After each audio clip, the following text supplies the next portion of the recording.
I don't understand why people wouldn't think that he would bring it up, because of maybe what's been going on and all the stuff that they're saying. But it's like I said, a man is guilty, and I mean, is innocent until proven guilty. And as much as Vince has did for Triple H, myself, and a lot of other people, man, how can you not acknowledge Vince McMahon? The man is the creator of all this. You okay? Let me ask you, you spent the past, just recently, we'll put it that way, you were in Las Vegas for WrestleMania. Anything you can tell me about your trip there and how things were?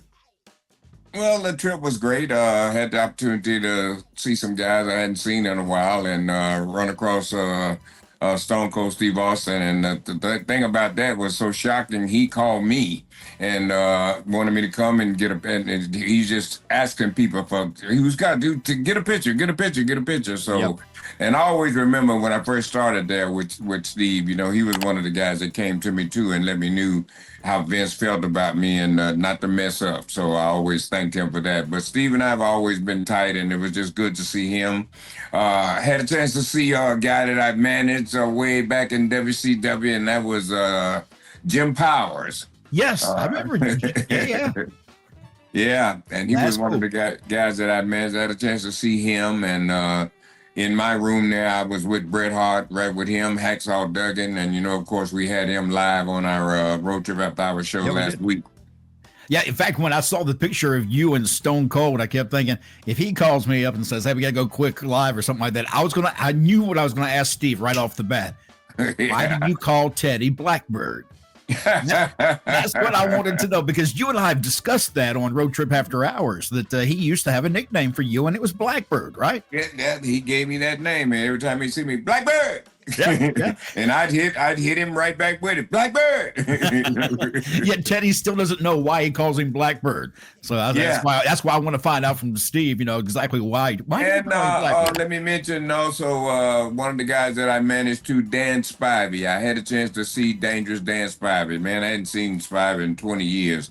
So it was such an honor to be able to stand there and talk to him. We had a lot of great times with the Skyscrapers along with him and Sid Vicious. So I got a chance to see Dan Spivey. So we exchanged numbers, and hopefully, we'll stay in touch. You have any stories of Dan Spivey when you're on the road? Because Dan, the last I heard of Dan, he had a restaurant somewhere down in Florida at one time. He may still have it there. I'm not sure. But he was running a restaurant. But I had always heard stories that Dan Spivey could get a little unhinged at times if you pissed him off. Would that be accurate? Yeah, that's accurate. Yeah, I heard he was one of the guys you don't want to screw with. That's not somebody you screw with. Well, that's the way a lot of guys should be, Don't be taking no mess off of people, man. A lot of times people know, and they'll take advantage of you. Oh, yeah. Well, let me ask you also, the Triple H statue that was being shown on the internet recently is a wax figure of Triple H. Did you get a chance to see that thing? I saw it, but I can't remember what it looks like. I mean, because I saw it in passing. I just didn't take time to just look at it. I just looked at it and kept going. Is that what it looked like? It looked that bad. Yeah, Teddy, it was bad. It just wide-eyed look. Parts of it looked like him, and parts of it looked like he was just, like he just hit a line. Get his eyes wide open, man. He's just wide awake. Yeah. Well, he had to approve that, so if he was the last guy to look at it, so if it was okay with him, I guess it's all right. But like I said, I saw it in passing, and it was on the internet, and I didn't really pay any attention. Yeah, it's a lot of people were giving it a hard time for the way it looked. I think he even went by at one point and kind of made fun of the way his eyes and face were looking at the time. So he acknowledged that it was, maybe not exactly, a little comic to it. He also, later in the evening, during the Hall of Fame inductions, this year's Hall of Fame, Triple H spoke of somebody that I don't think many people expected he would mention. That was Vince McMahon.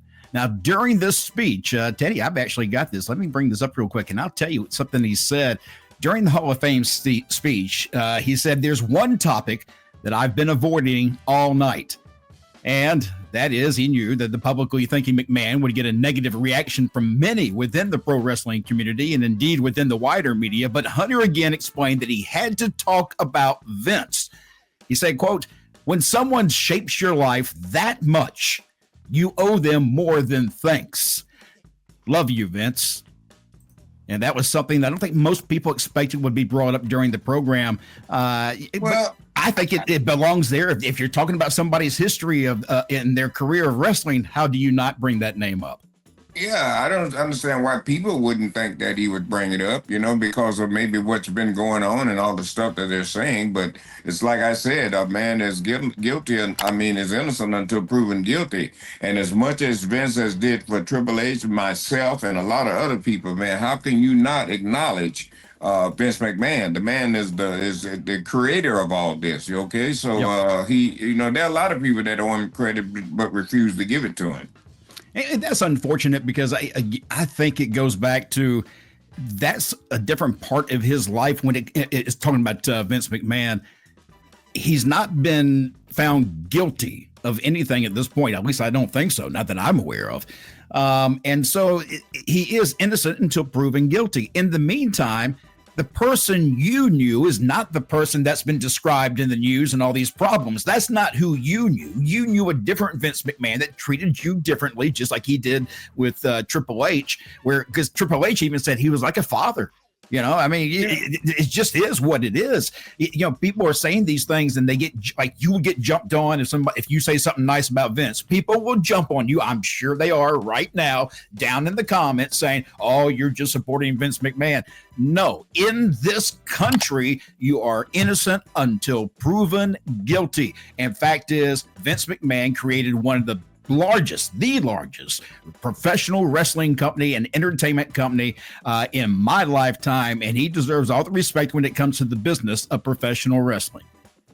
Yeah, well, like I said, you got to be real fortunate and blessed for Vince McMahon to take you under his wing. And Hunter and myself was one of the guys that he took under his wing.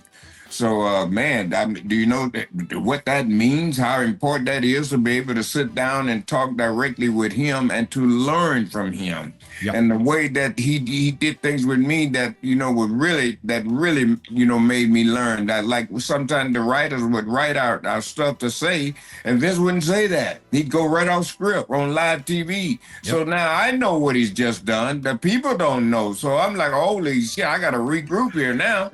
So, but to be able to regroup and hang with him, that's what he wants. He wants to know, we're live. Are you able to take this? Can you match this? Now, you're one of the only people that I know that could stump him, because you stumped him during one of the promos, right? Undertaker told me that to my face. He said we was doing the thing with when Undertaker kidnapped me, and we were in this office looking at my picture, and he was just screaming about because the picture was all messed up.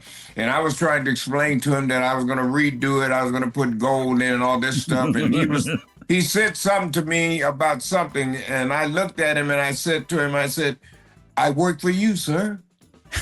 And he didn't say nothing else, and he walked away. I don't know what happened there, but that was our out. And when Taker saw me later on the night, he come grab me. He said, you stumped him. He said, I never seen anybody stump him before. He said he had no words. So you were able to keep up with him, and he realized he got punched out. Let me ask you real quick, and then I'm going to some of the other news. Vince McMahon, all these years when it came to the Hall of Fame, you'd hear stories that he didn't want anybody mentioning his name during their Hall of Fame. Did he tell you that as well?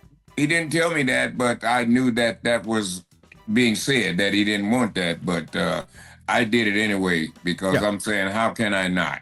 Yeah, I like when people do that, because despite the fact that he's told you not to, and I'm sure, in some cases you could really piss him off if he's having a bad night. But well, I was willing to take the cussing out or whatever he was going to do to me for doing it. But how can I not mention Vince McMahon's name for all of my success?